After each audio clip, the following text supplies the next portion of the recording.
Hi, my name is Amy Cantu, and today's language acquisition mini teach is about nativism, which we will get into.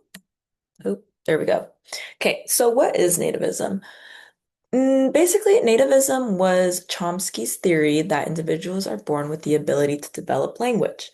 This was developed in the 1950s, and Chomsky believed that there was an LAD, which is a language acquisition device in universal grammar that all children have in their minds, in their brains, really.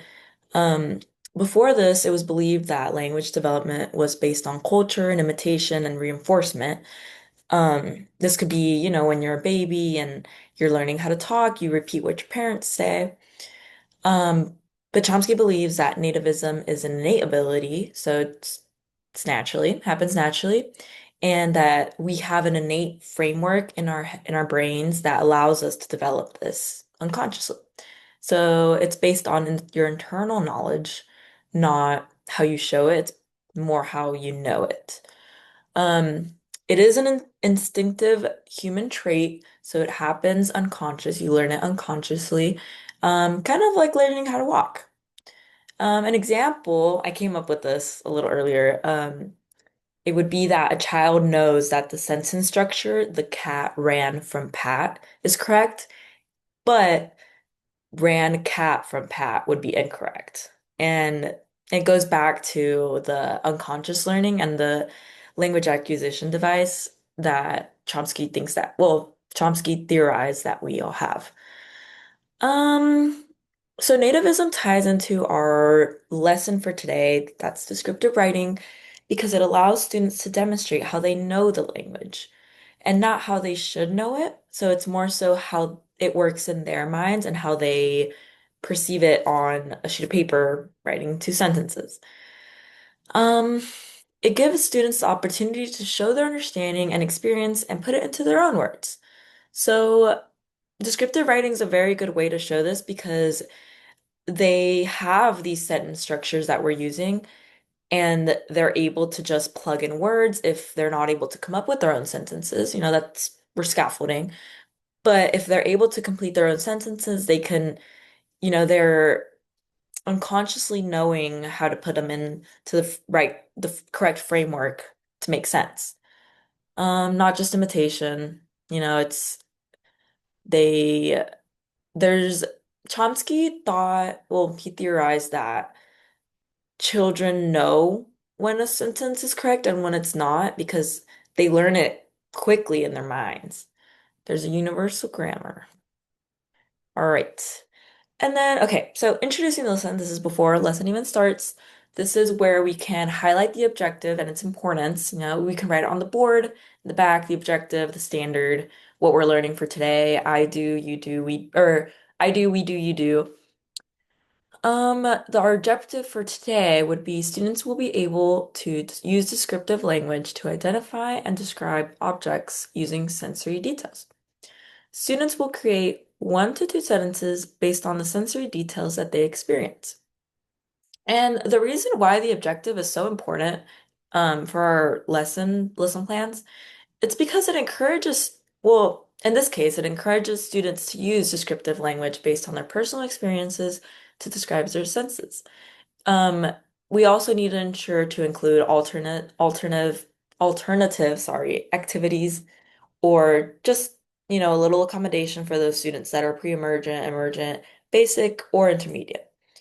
But the reason why an objective is so important is because it gives you, um, I don't want to say topic, but it's kind of like a goal, the goal for the students and what they're going to learn. It keeps you on on board just with everything. You know what your goal is, you know what you want your students to learn. And then it's important to include the alternatives before the lesson. That way, when it comes up, you already know what you're going to do. For example, a student's having a hard time writing, then we can do, okay, well, why don't you draw me a picture? Or, hey, I see you're having a hard time writing a full sentence. Do you think you can maybe write me half a sentence and I'll help you with the rest? Things like that. Okay, so for our lesson, we will be needing a paper bag. Have mine right here. Paper bag. Any object to manipulate. In this case, I'm using a stuffed animal, but I'm also using two items actually. I'm using this rock and this stuffed animal. Two very different objects. And then my students will need a pencil or any writing utensil, a journal or a blank sheet of paper, and then the whiteboard should already be there. It's in the classroom. Our lesson is going to be guessing an object from inside the bag. So say the stuffed animals first. We're going to put it in the bag.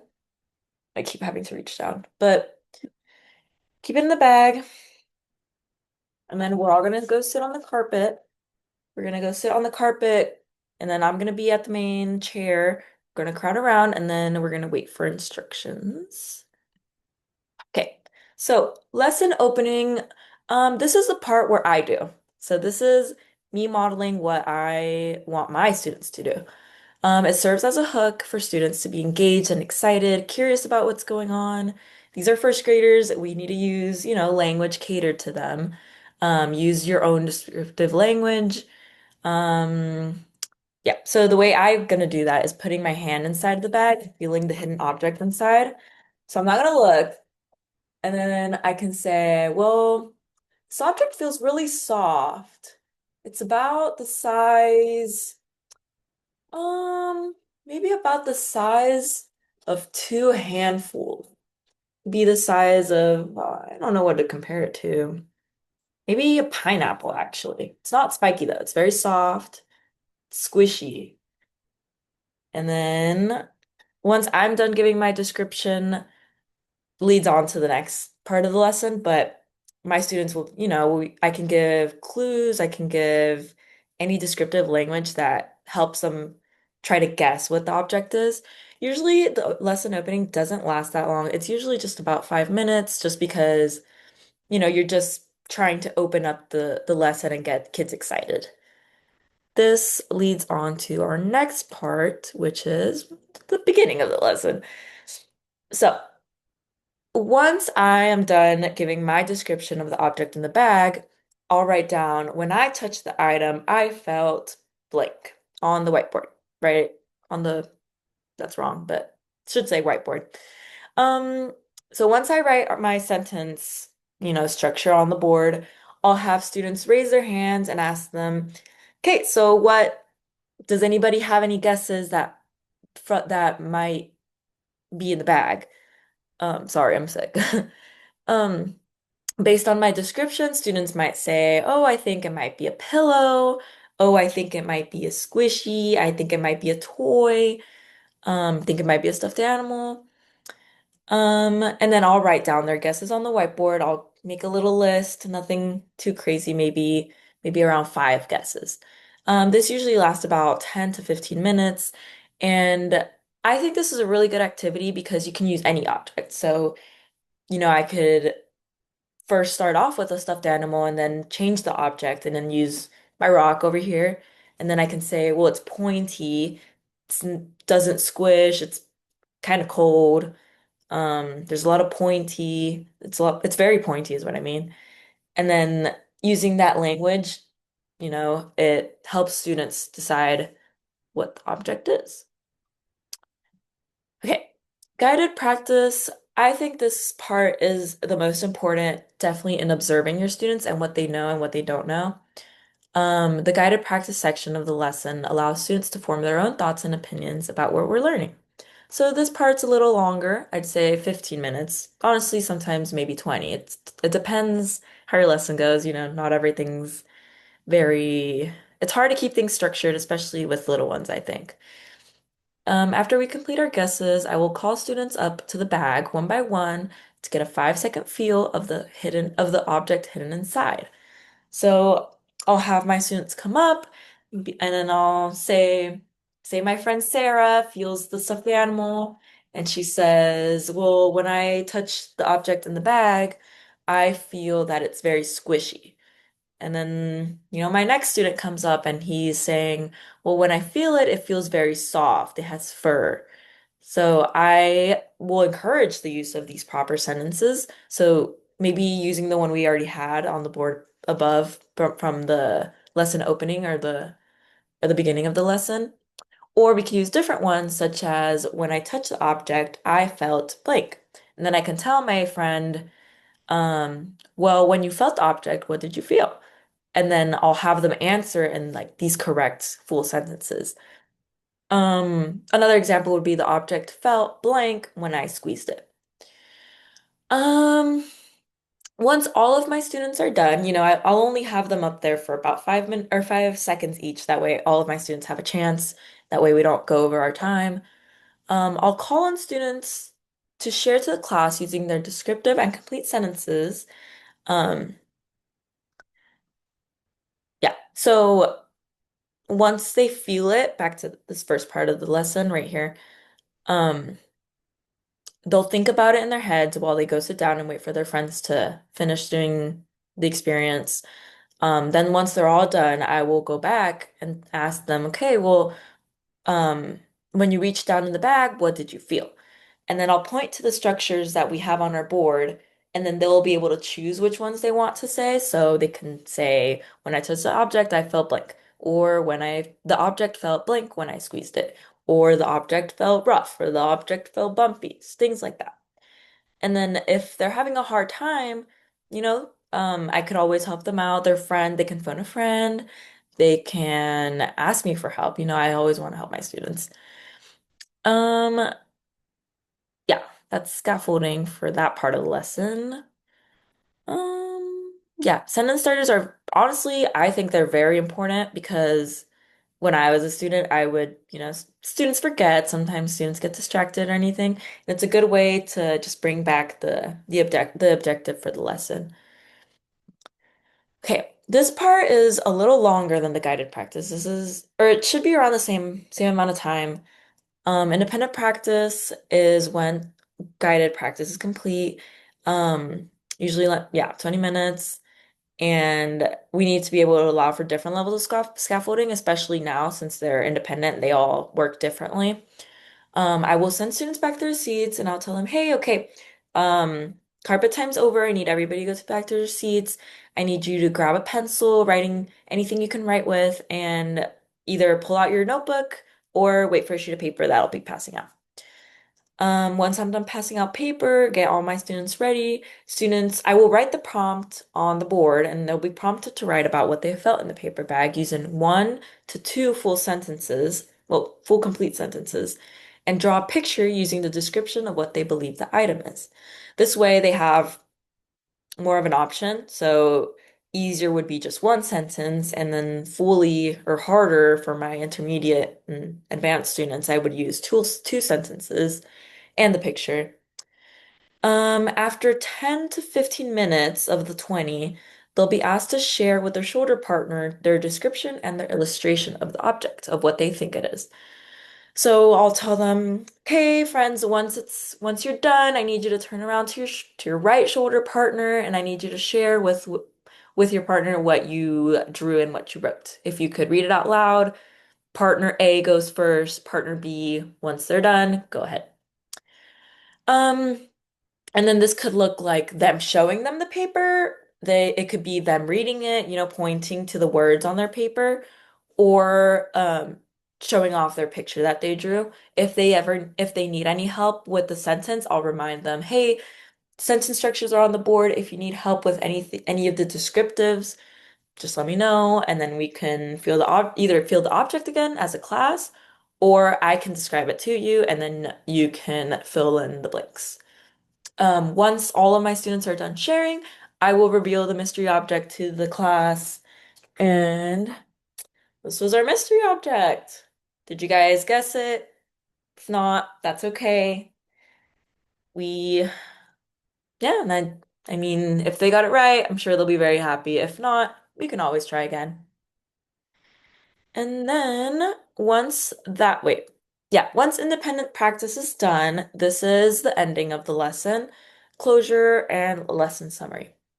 So once your independent work is done and the object is revealed, this usually lasts about 10-15 minutes, depending on how long our class is. The closure and lesson summary serves for self-reflection and the real world connections. Um, so the way we can close the lesson would be, okay, students, friends, it's time to go back to the carpet. Can we please sit down? We're gonna sit in a C around me. That way everybody can see. And I'll have a little chart, an anchor chart, the paper charts, or whiteboard. And then I can do categories. So I chose texture, size, shape, and temperature. So we'll put, I don't want to say T chart, it'd be like 4 columns and separate them. And then I'll have my students fill in. Um, okay, I'll say, okay, Berlin, why don't you tell me what you think the texture is? Do we know what texture is? And then if my friends do not know what texture is, I'll remind them and then tell them, well, when you touch something, it's how it feels, the feeling that it gives. And then I'll have, another student, okay, let's say, I don't know, let's say, Nicole, can you tell me what size the object was? Was it bigger than your hand? Was it bigger than, say, a basketball? Things like that, just to compare the size of the mystery object to other things. We could do shape. Did it feel like round? Did it feel like a triangle? Things like that. And then temperature, I think it depends on your object. It doesn't always have to be temperature. I think temperature is a little harder. We could leave this for, my more advanced students or for a different object, say it's a water bottle and it's a cold water bottle. Well, the water bottle feels cold, or well, the object feels cold, or the object feels warm. Um, in this part of the lesson, once we have our anchor chart down, it allows for students to reflect on how this descriptive language and sentences lets us understand various aspects of something being described to you. So once we're done, say the texture is fluffy, soft. The size is size of a pineapple, a fruit. The shape is round and the temperature is warm. I'll ask my students, okay, does this seem like it describes a stuffed animal? And then, my students will say yes. And then that is the part where they connect, the descriptive language with the object. And, using these full sentences lets them develop their understanding of the structure. And then once the lesson is done, you can head back to your seats. We can always do another one, honestly. Like I said before, depending on the object, is depending on the different structures. And then I really like the anchor chart idea because I think it scaffolds really well for all my students, whether they're emergent or basic or intermediate. Um, it kind of all ties in together and it separates them into quadrants, or not the students, but the descriptive words is what I mean. It splits them up, and I think it gives them a better visual. The students learn different ways, so everybody, oh, sorry. Oh, well, yeah. Everybody learns different, so it's important to be able to scaffold these for your students. But yeah, that's about all my presentation. Thank you so much. And we'll stop sharing.